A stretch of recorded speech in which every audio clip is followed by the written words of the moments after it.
ओम श्री साईनाथ नाथाय नमः। सभी श्रोताओं को मेरा प्रणाम एवं हार्दिक अभिनंदन। मित्रों, साईं बाबा एक सच्चे सतगुरु थे। साईं का शाब्दिक अर्थ होता है ईश्वर।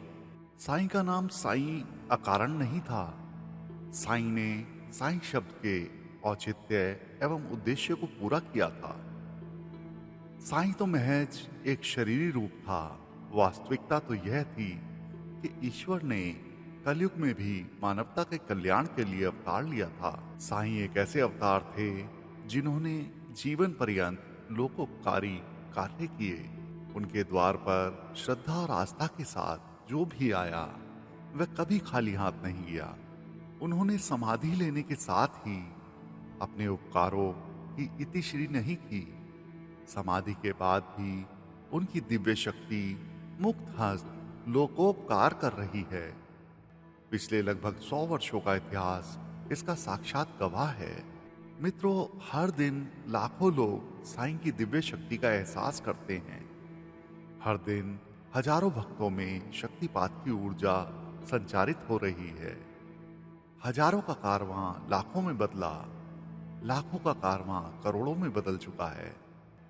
शिरडी की शक्ति महाराष्ट्र में संचारित हुई, महाराष्ट्र की शक्ति भारतवर्ष में संचारित हुई और भारतवर्ष की शक्ति दुनिया के अनेक देशों में व्याप्त हो चुकी है। साईं की इस दिव्य शक्ति में कुछ तो ऐसा अवश्य है जो दुनिया के लोगों को भक्त बनाती है, उनके हृदय में आस्था जगाती है और वह फिर साईं का ही हो जाता है। साईं बाबा एक फकीर संत थे, परंतु इस फकीर जैसा बेताज बादशाह आज तक सारी दुनिया में कहीं नहीं हुआ। कहते हैं ईश्वर के 1000 हाथ होते हैं। साईं ने अपनी दिव्य शक्ति के हजारों हाथों से सारी दुनिया पर अनुग्रह बरसाया।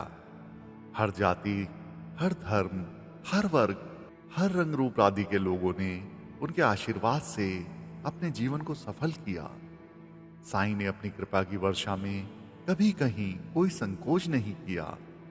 साईं की शक्ति आज भी ज्यों की त्यों सक्रिय है। देने वाला दाता तैयार बैठा है, लेने वाला याचक हाथ फैलाकर कुछ मांगे तो सही। मित्रों, साईं अद्वितीय हैं, असीम शक्ति संपन्न हैं। साईं की दिव्य शक्ति सिर्फ भौतिक लोकोपकार के लिए नहीं, बल्कि जन जन का आध्यात्मिक उद्धार एवं परिष्कार भी करती है। साईं की दिव्य आभा में भक्तों ने भक्ति मार्ग का दर्शन किया, उस पथ पर चलने के लिए प्रेरित हुए, आत्मिक कर्मों को क्षीण किया और मुक्ति मार्ग की ओर अग्रसर हुए। साईं ने लोगों को कहा कि सत्कर्म करो, पहले अपनी आत्मा में झांक कर देखो। तुम सत्कर्म की ओर एक कदम बढ़ाओगे तो मैं तुम्हें सत्कर्म के पथ पर 10 कदम चलने की शक्ति दूंगा।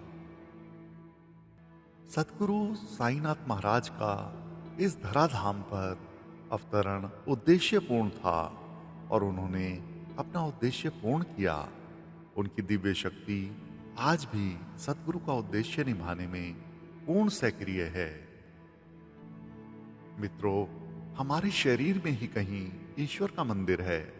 उसी मंदिर में ईश्वर बैठा हुआ है। सामान्य व्यक्ति को इसका पता नहीं रहता। व्यक्ति उसकी तलाश बाहर करता रहता है, जबकि उसके अपने ही अंतर्घट में ढूंढने की बहुत सख्त जरूरत है।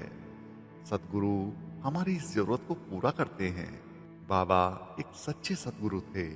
वे व्यक्ति के अज्ञान को दूर कर उसकी आध्यात्मिक उन्नति करने में पूर्णतः सक्षम थे।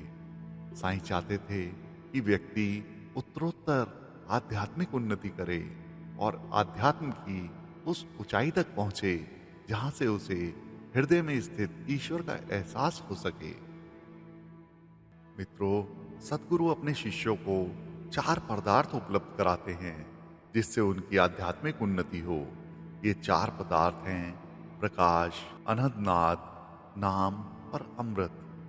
यजुर्वेद में प्रकाश की, सामवेद में अनहदनाद की, ऋग्वेद में नाम की और अथर्ववेद में अमृत की चर्चा की गई है। सतगुरु इन चारों पदार्थों को प्राप्त कराते हैं और हमारे हृदय में ईश्वर की दिव्य शक्ति का अनुभव कराते हैं। सदगुरु की कृपा से प्राप्त होने वाले इन चार पदार्थों को अच्छी तरह से जानना आवश्यक है। जानते हैं प्रकाश क्या है? मित्रों, हमारी आत्मा पर अज्ञान का आवरण होता है। हमारी आत्मा मनोविकारों के जाल में ग्रसित होती है। हमारी आत्मा पर मोह, मान, माया और लोभ आदि की काई जमी होती है। सतगुरु हमें वह ज्ञान देता है और वह युक्ति बताता है जिससे अज्ञान की परत छिन्न भिन्न होती है। सतगुरु हमारी आंखों में अपनी कृपा का अंजन डालता है, जिसके द्वारा विकारों एवं दुष्प्रवृत्तियों का कचरा साफ हो जाता है। फिर हमें प्रकाश का आभास होता है। साईं बाबा भी अपने भक्तों की योग्यता को परखते थे। वे भक्त की योग्यता के अनुसार उसे ग्रंथ का पारायण करने का आदेश देते थे, ताकि अज्ञान का कचरा दूर हो और उनकी आत्मा में ज्ञान का प्रकाश फैले। आज लाखों भक्त श्री साईं चरित्र का पारायण करते हैं। ऐसा करके वे अपनी आत्मा को ज्ञान के प्रकाश से अलौकिक करते हैं। मित्रों, जानते हैं अनहद नाद क्या होता है? सतगुरु हमारे सांस्कारिक कलुष, कलह, विवाद, संवाद आदि दूर करने के लिए हमें भक्ति में रम जाने के लिए प्रेरित करते हैं। प्रारंभ में सतगुरु हमें कीर्तन सुनने, भजन गाने एवं धर्म ग्रंथों को लयबद्ध रूप में आवृत्ति करने के लिए कहता है। इससे हमारे भीतर भक्ति की तरंगे उठने लगती हैं। कुछ समय के बाद ऐसी स्थिति आती है कि कीर्तन, भजन इत्यादि पर हमारे होंठ अपने आप थिरकने लगते हैं। हमारे हृदय के भीतर बिना बजाए बजने वाला यह संगीत ही अनंत नाद है। आज लाखों भक्त साईं मंदिरों में आरती एवं पालकी यात्रा में सम्मिलित होते हैं। साईं की कृपा से ही भक्तों को यह सुयोग प्राप्त हो रहा है।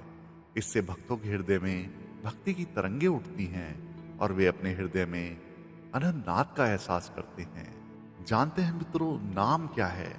नाम का तात्पर्य ईश्वर के नाम स्मरण से है।